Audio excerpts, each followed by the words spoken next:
Praise the lord. ప్రభువైన యేసుక్రీస్తు నామములో మీ అందరికీ శుభములు. ఈ యొక్క ఉదయకాలమందు మరి క్రిస్మస్ దగ్గరికి వచ్చేస్తుంది. ఆ హడావిడి అంతా కూడా కనబడుతుంది. ఎక్కడ చూసినప్పటికీ కూడా ప్రత్యేకమైన ప్రార్థనలు మనం చూస్తున్నాం.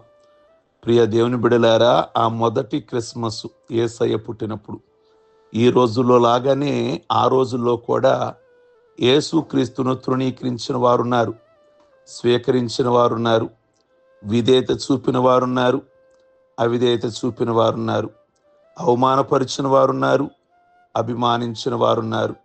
ఆ మొదటి క్రిస్మస్ నాడు 3 వర్గాల వారు ఏం చేశారో నేను ఇవాళ కానీ రేపు కానీ మీ ముందుంచాలని ఆశిస్తున్నాను. మరియా యోసేపులు వెల చెల్లించారు, అంటే మూల్యం చెల్లించారు అంటారు కదా, అలాగున క్రిస్మస్లో మూల్యం ఉంది. ఇది ఆశ్చర్యం అనిపిస్తుంది, కానీ ఇది సత్యం. యేసు జనన విషయంలో యేసు తల్లి అయిన మరియ, తండ్రి అయిన యోసేపు వెల చెల్లించారు. ఎలాగూ? యేసయ్య నిమిత్తం వీరిరువురు కూడా అవమానం భరించారు. మరియ యోసేపుతో ప్రదానం చేయబడినప్పుడు ఆమె వయసు సుమారుగా 15-16 ఏళ్ళు ఉంటాయి. అంటే ఒక 10th క్లాస్ అమ్మాయి అనుకోండి. చిరుప్రాయములోనే ఆమె గర్భం ధరించింది. ఇది పరిశుద్ధాత్మ కార్యము. వివాహానికి ముందు గనక అలాగున గర్భం ధరిస్తే యూదుల యొక్క చట్ట ప్రకారంగా, అదే ఇజ్రాయేల్ దేశ చట్ట ప్రకారంగా మోషే వాళ్ళకు ఒక చట్టం పెట్టాడు. ఏమిటి ఆ చట్టం అంటే, వివాహానికి ముందు ఎవరైనా గర్భం ధరిస్తే వాళ్ళని రాళ్ళేసి కొట్టాలి. ఇప్పుడు ఈవిడ పరిశుద్ధాత్మ ద్వారా, పవిత్రాత్మ ద్వారా గర్భం ధరించింది. ఆ విషయము మరియకు తెలుసు, అంటే తనకు తెలుసు, కాబోయే భర్త అయిన యోసేపుకు తెలుసు. మిగిలిన వారు ఎవ్వరికి తెలియదు. అయితే ఇవాళ ఆవిడ దాస్తుంది గర్భం. ఒక 2వ నెల 3వ నెల బయటపడుద్ది గర్భం దాల్చినట్లుగా. సమాజానికి ఏం చెప్పగలదు? దేవుని ఆత్మ ద్వారా నేను గర్భం ధరించా అంటే వాళ్ళకి అర్థమవుద్దా? వాళ్ళు నమ్ముతారా? యూదులు, ఆ పెద్దలు.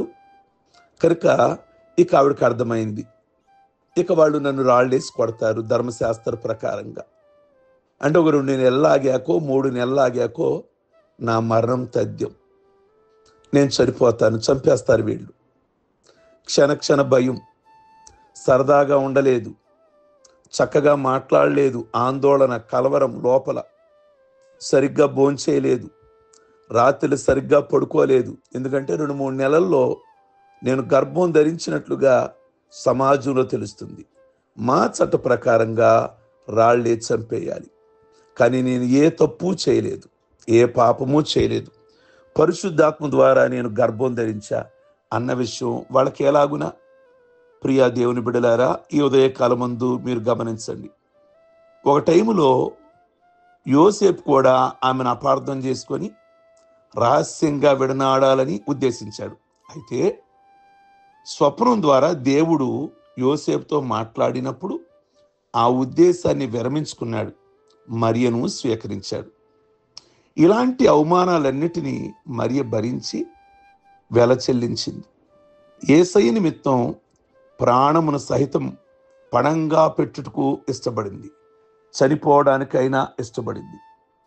కనుక మరియను గౌరవించడం, సన్మానించడం మంచిదే. కానీ కొన్ని మత శాఖల వారు ఆమెను దేవతగా పూజిస్తారు. ఆమె ద్వారానే పరలోక ప్రవేశం లభిస్తుందని అపోహపడతారు. మరికొంతమంది ఏమో ఆమెను కరివేపాకులాగా ప్రక్కన పెడతారు కొన్ని సంస్థల వారు. కనుక మరియ కేవలం ఒక సాధనం మాత్రమే, దేవుడు వాడుకున్న ఒక పాత్ర మాత్రమేనని ఆమె తక్కువ అంచనా వేస్తారు, తక్కువ చూపు చూస్తారు. ప్రియ దేవుని బిడ్డలారా, వాదానికి దిగవద్దు. కానీ మనము ఒక పాఠము నేర్చుకోవాలి. ఆమెను మరీ ఎక్కువ చేయొద్దు, ఆమెను మరీ తక్కువ చేయొద్దు.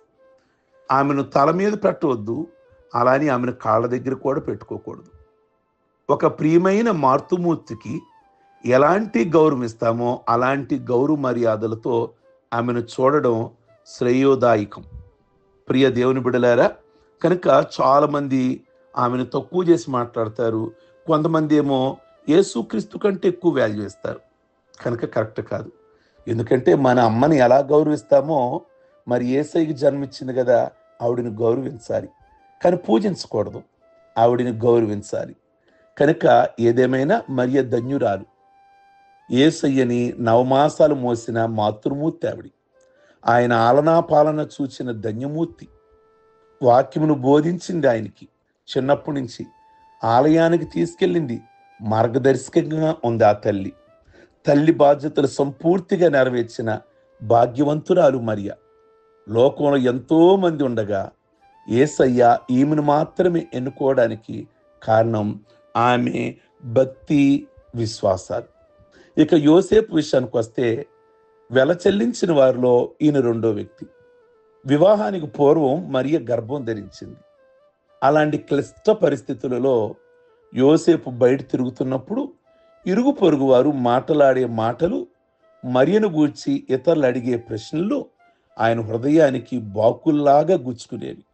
ఏంటి, నువ్వు పెళ్లి చేసుకునే అమ్మాయి గర్భమట్టు కదా, ఇది ఎలా సాధ్యం? మరియను విడనాడు, ఆమె మరణానికి పాత్రురాలు, ఇంకా ఎందుకు ఆమెతో సహజీవనం చేస్తావు? ఇలా ఇతరుల మాటలు వింటూ అవమానములు భరిస్తూ నిందలను సహిస్తూ వెల చెల్లించాడు. కానీ ఇది దైవ కార్యం అని విశ్వసించాడు. యోసేపు నీతిమంతుడు అయినప్పటికీ ఆయన నీతి నిద్రపోయింది. నిద్రపోయిన నీతిని దేవుడు తట్టి లేపాడు. నిజంగా వీళ్ళు అవమానాలు భరించారు, నిందలు భరించారు, కానీ యేసయ్య కోసం నిలబడ్డాడు. ఈ ఉదయకాలం ముందు మరి యేసయ్యను నమ్ముకోవటానికి బంధువులండి, స్నేహితులండి, ఇరుగు పొరుగు వారండి అని చిన్న చిన్న సాగులు చెప్పేసి మీరు యేసయ్యకి దూరం అయిపోతున్నారు కదా. మరి వీళ్ళిద్దరిని ఏమనాలి? నిందకైనా, మరణానికైనా, అవమానానికైనా ఉమ్మూసిన వాళ్ళు ఎక్కడా కూడా వెనకాడకుండా యేసయ్య లోకంలోకి రావడానికి వాళ్ళు నిజంగా నిలబడ్డారు. ఈరోజు యేసయ్య కోసం మీరు నిలబడతారా? యేసయ్యని ఉదయకాలం ముందు మీ హృదయంలో స్వీకరిస్తారా? హృదయపూర్వకంగా కులమని, మతమని, ప్రజలని, బంధువులని వాటిని చూసి యేసయ్యని వదులుకుంటారా? ఇలాంటి యేసయ్యని కనుక వదులుకుంటే నిజంగా మనం రక్షణ భాగ్యాన్ని పోగొట్టుకుంటాం. ఇప్పుడు యేసయ్యని మీ హృదయంలో చేర్చుకోండి. ప్రార్థించుకుందాం. సర్వశక్తి కలిగిన తండ్రి, మరియా యోసేపులు నిందలే పడ్డారా, అవమానాలే పడ్డారా? నిజంగా మా జీవితాలలో ప్రభువా, నిందలు పడినా, అవమానాలు పడినా దానికి అంతకంతకు పరలోకంలో ప్రతిఫలం ఇస్తానని చెప్పిన దేవా, మీకు వేలాది వందనాలు, స్తోత్రాలు చెల్లిస్తాను. మాకంటే ముందున్న వాళ్ళు, సాక్షి సమూహం లాంటి వాళ్ళు నిందలు పడ్డారు, అవమానాలు పడ్డారు, హతసాక్షులయ్యారు, ఆస్తులు వదులుకున్నారు, అంతస్తును వదులుకున్నారు మిమ్మల్ని నమ్ముకోవటం కోసం. చదువులను వదులుకున్నారు, ఉద్యోగాలను వదులుకున్నారు. ప్రభువా, మరి అట్టి త్యాగం చేసిన వారు ఉన్నారు. ఈరోజు ఎవరో ఏదో అన్నారని మేము మిమ్మల్ని విడిచిపెట్టే పరిస్థితులు ఉండకుండా మరియా యోసేపును ఆదర్శంగా పెట్టుకొని విశ్వాస జీవితంలో బలపరిచి ముందుకు నడిపించండి.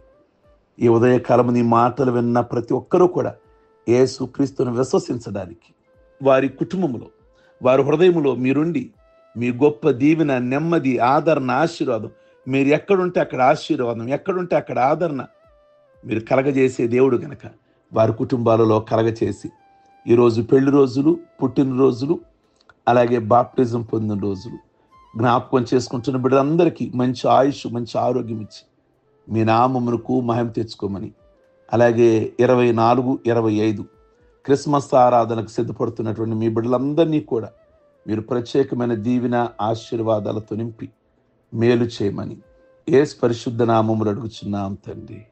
ఆమేన్. God bless you. మీ అందరికీ కూడా